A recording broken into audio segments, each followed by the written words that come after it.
Mga boss, magandang gabi po. May unit po tayo rito, Sniper 150 na 2021 model. Complete papers po at syempre mga bossing, nakarehistro po yan. Kung makikita nyo, meron na po siyang plaka. Kanina po galing kami ng K Cervico San Fernando. Kinuha po namin yung plaka na yan kasi yung unang video niyan wala po siyang plaka. Anyway mga bossing, ito po yung ating spec sa ating motor. Ang ating unit ay makapal yung gulong mga boss, bago lang harap at likod. Yung gulong niya galing po ng Sniper 155, pati po yung kanyang mags. Kung makikita nyo yung kanyang mags ay napakakinis, galing din po yan ng Sniper 155. Tapos mga bossing, yung kanyang pedal ay naka Racing Boy na. Pero wala na po yung stock, no? Kung ano lang po yung naka-display, yun lang po. Tapos yung swing arm niya malinis pa po. Kung makikita nyo naman yung kanyang shock sa likod, functional po mga boss. Yung kanyang makina mga boss, makinis. All stock. Wala pong usok kan at wala rin kalampag, wala rin lagitik. Testing 1 to sa 1 lipiga. Kahit magsama ka ng mekaniko mo, ubrang-ubra mga. Bagong chainsaw po pala yan at saka bago yung kanyang coolant mga. At syempre mga boss, yung kanyang harapan ay makinis din yung kanyang mags. Galing po ng Sniper 155 yan, pati yung kanyang gulong, terno. Tubeless mga boss, napakakapal po, marumi lang sa video.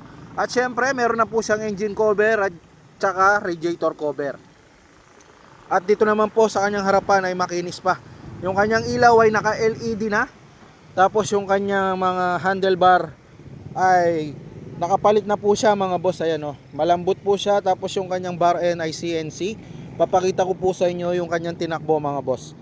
Ang tinakbo po niya ay 38,916. So itong unit na to mga boss, taga Pampanga lang po yung may-ari sa may Mawake. So kanina galing po kami ron, nanghingi pa ako ng isang ID sa kanya.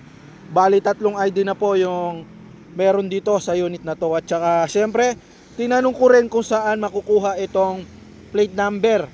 Sabi niya K Cervico.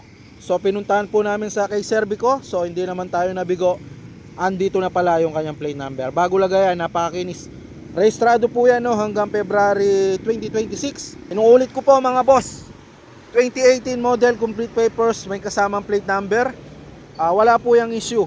Nakaristo pa po hanggang February 2026. Ang price po natin dito ay 55k. Huwag ka nang tumawad, i-deliver ko sa iyo mga bossing. Napakakinis po ng unit, pwede pa po yan sa maselan.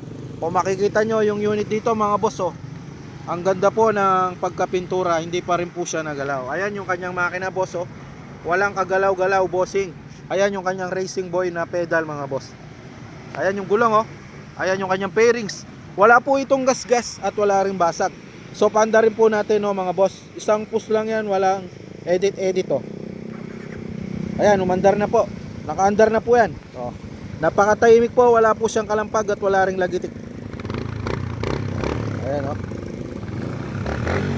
Sindihan po natin yung kanyang ilaw. Ayan oh, napakalakas po ng kanyang ilaw. Ayan oh. Oh. High yellow po niya, naka LED na mga boss. 55k, wag ka nang tumawad, i-deliver ko sa iyo kahit medyo malayo ka. Pero pag sobrang layo, dagdagan mo ng konti para hindi naman tayo lugi. Anyway mga boss, yung kanyang kadena at sprocket ay bago mga boss. Ayan oh.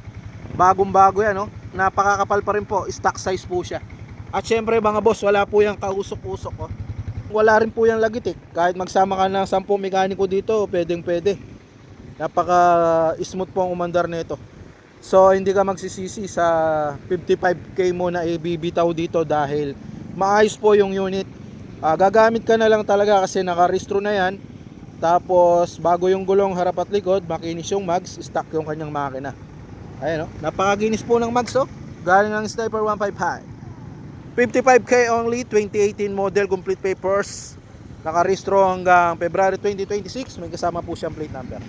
It's all about motorcycle, like and share.